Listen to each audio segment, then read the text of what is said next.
I first met in person with Mary E. in the summer of 2007. I had arranged with her husband of 15 years, Terrence, to see her for an interview. Mary had initially agreed, since I was not a newsman but rather an amateur writer gathering information for a few early college assignments, and, if all went according to plan, some pieces of fiction. We scheduled the interview for a particular weekend when I was in Chicago on unrelated business, but at the last moment, Mary changed her mind and locked herself in the couple's bedroom, refusing to meet with me. For half an hour, I sat with Terrence as we camped outside the bedroom door, I listening and taking notes while he attempted fruitlessly to calm his wife. The things Mary said made little sense, but fit with the pattern I was expecting. Though I could not see her, I could tell from her voice that she was crying, and more often than not, her objections to speaking with me centered around an incoherent diatribe on her dreams, her nightmares. Terrence apologized profusely when we ceased the exercise, and I did my best to take it in stride. Recall that I wasn't a reporter in search of a story, but merely a curious young man in search of information. Besides, I thought at the time, I could perhaps find another, similar case if I put my mind and resources to it. Mary E. was the sysop for a small Chicago-based bulletin board system in 1992 when she first encountered smile.jpg, and her life changed forever. She and Terrence had been married for only 5 months. Mary was one of an estimated 400 people who saw the image when it was posted as a hyperlink on the BBS, though she is the only one who has spoken openly about the experience. The rest have remained anonymous, or are perhaps dead. In 2005, when I was only in 10th grade, smile.jpg was first brought to my attention by my burgeoning interest in web-based phenomena. Mary was the most often cited victim of what is sometimes referred to as smile.dog, the being smile.jpg is reputed to display. What caught my interest, other than the obvious macabre elements of the cyber legend and my proclivity towards such things, was the sheer lack of information, usually to the point that people don't believe it even exists other than a rumor or hoax. It is unique because, though the entire phenomenon centers on a picture file, that file is nowhere to be found on the internet. Certainly many photo-manipulated simulacra litter the web, showing up with the most frequency on sites such as the image board 4chan, particularly the X-focused paranormal subboard. It is suspected these are fakes because they do not have the effect that true smile.jpg is believed to have, namely sudden onset temporal lobe epilepsy and acute anxiety. This purported reaction in the viewer is one of the reasons the phantom-like smile.jpg is regarded with such disdain. Since it is patently absurd, though depending on whom you ask, the reluctance to acknowledge smile.jpg's existence might be just as much out of fear as it is out of disbelief. Neither smile.jpg nor smile.dog is mentioned anywhere on Wikipedia, though the website features articles on such other, perhaps more scandalous shock sites such as Goatsee's hello.jpg or Two Girls One Cup. Any attempt to create a page pertaining to smile.jpg is summarily deleted by any of the encyclopedia's many admins. Encounters with smile.jpg are the stuff of internet legend. Mary E.'s story is not unique. There are unverified rumors of smile.jpg showing up in the early days of Usenet, and even one persistent tale that in 2002, a hacker flooded the forums of humor and satire website Something Awful with a deluge of smile.dog pictures, rendering almost half the forum's users at the time epileptic. It is also said that in the mid to late 90s, that smile.jpg circulated on Usenet, and as an attachment of a chain email with the subject line, "Smile, God loves you." Yet despite the huge exposure these stunts would generate, there are very few people who admit to having experienced any of them, and no trace of the file or any link has ever been discovered. Those who claim to have seen smile.jpg often weakly joke that they were far too busy to save a copy of the picture to their hard drive. However, all alleged victims offer the same description of the photo: a dog-like creature, usually described as appearing similar to a Siberian husky, illuminated by the flash of the camera, sits in a dim room, the only background detail that is visible being a human hand extending from the darkness near the left side of the frame. The hand is empty, but is usually described as beckoning.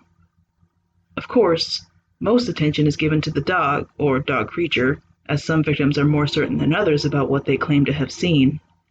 The muzzle of the beast is repeatedly split into a wide grin, revealing 2 rows of very white, very straight, very sharp, very human-looking teeth. This is, of course, not a description given immediately after viewing the picture, but rather a recollection of the victims who claim to have seen the picture endlessly repeated in their mind's eye during the time they are, in reality, having epileptic fits. These fits are reported to continue indeterminably, often while the victims sleep, resulting in very vivid and disturbing nightmares. These may be treated with medication, though in some it is more effective than others. Mary E., I assumed, was not on effective medication.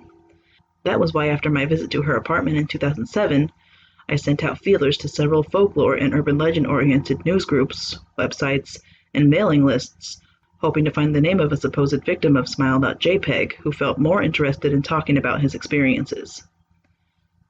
For a time, nothing happened, and at length I forgot completely about my pursuits, since I had begun my freshman year of college and was quite busy.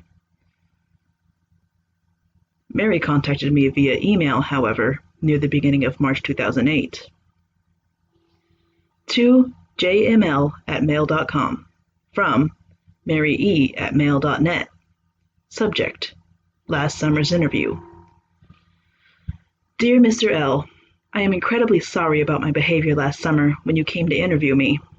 I hope you understand that it was no fault of yours, but rather my own problems that led me to act out as I did. I realize that I could have handled the situation more decorously. However, I hope you will forgive me. At the time, I was afraid. You see, for 15 years, I have been haunted by smile.jpg. Smile.dog comes to me in my sleep every night. I know that sounds silly, but it is true. There is an ineffable quality about my dreams, my nightmares, that makes them completely unlike any real dreams I have ever had. I do not move and I do not speak. I simply look ahead, and the only thing ahead of me is the scene from that horrible picture. I see the beckoning hand, and I see smile.dog. It talks to me. It is not a dog, of course, though I am not quite sure what it really is. It tells me it will leave me alone if only I do as it asks. All I must do, it says, is spread the word. That is how it phrases its demands. And I know exactly what it means. It wants me to show it to someone else. And I could. The week after my incident, I received in the mail a manila envelope with no return address. Inside was only a 3.5-inch floppy diskette. Without having to check, I knew precisely what was on it. I thought for a long time about my options. I could show it to a stranger, a coworker. I could even show it to Terrence, as much as the idea disgusted me. And what would happen then? Well, if smile.dog kept its word, I could sleep. Yet, if it lied, what could I do? And who was to say something worse would not come for me if I did as the creature asked? So I did nothing for 15 years, though I kept the diskette hidden amongst my things. Every night for 15 years, smile.dog has come to me in my sleep and demanded that I spread the word. For 15 years, I have stood strong, though there have been hard times. Many of my fellow victims on the BBS board where I first encountered smile.jpg stopped posting. I heard some of them committed suicide. Others remained completely silent, simply disappearing off the face of the web.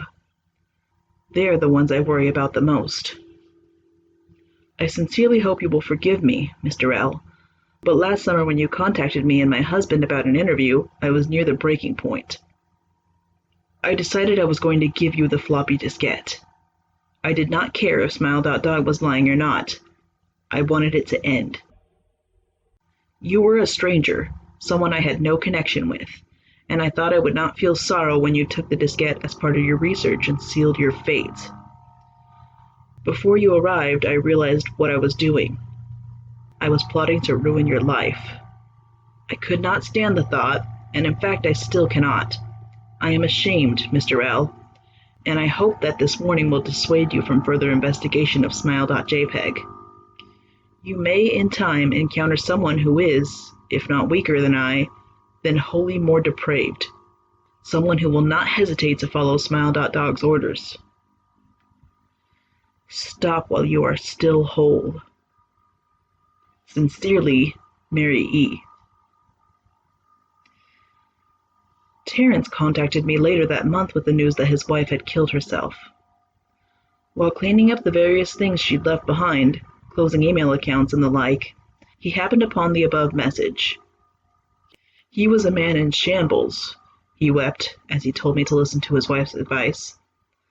He'd found the diskette and burned it until it was nothing but a stinking pile of blackened plastic. The part that most disturbed him, however, was how the diskette had hissed as it melted, like some sort of animal, he said. I will admit that I was a little uncertain about how to respond to this. At first I thought perhaps it was a joke, with the couple belatedly playing with the situation in order to get a rise out of me. A quick check of several Chicago newspapers' online obituaries, however, proved that Mary E. was indeed dead. There was, of course, no mention of suicide in the article.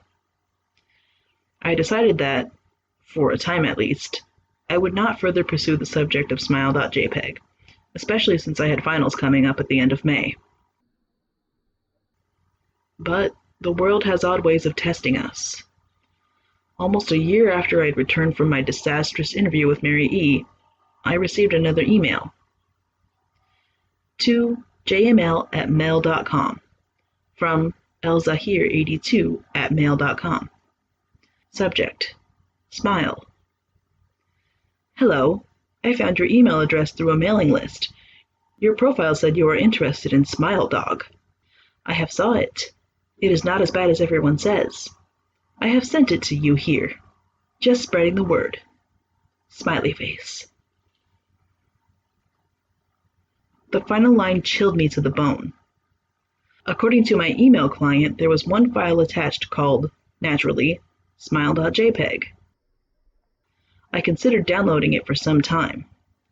It was most likely a fake, I imagined, and even if it weren't, I was never wholly convinced of smile.jpg's peculiar powers. Mary E.'s account had shaken me, yes, but she was probably mentally unbalanced anyway. After all, how could a simple image do what smile.jpg was said to accomplish? What sort of creature was it that could break one's mind with only the power of the eye? And if such things were patently absurd, then why did the legend exist at all? If I downloaded the image, if I looked at it, and if Mary turned out to be correct, if smile.dog came to me in my dreams demanding I spread the word, what would I do? Would I live my life as Mary had, fighting against the urge to give in until I died? Or would I simply spread the word, eager to be put to rest? And if I chose the latter route, how could I do it? Whom could I burden in turn? If I went through with my earlier intention to write a short article about smile.jpg, I decided, I could attach it as evidence, and anyone who read the article, anyone who took interest, would be affected. And even assuming the smile.jpg attached to the email was genuine, would I be capricious enough to save myself in that manner? Could I spread the word?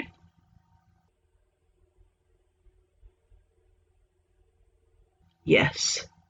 Yes, I could.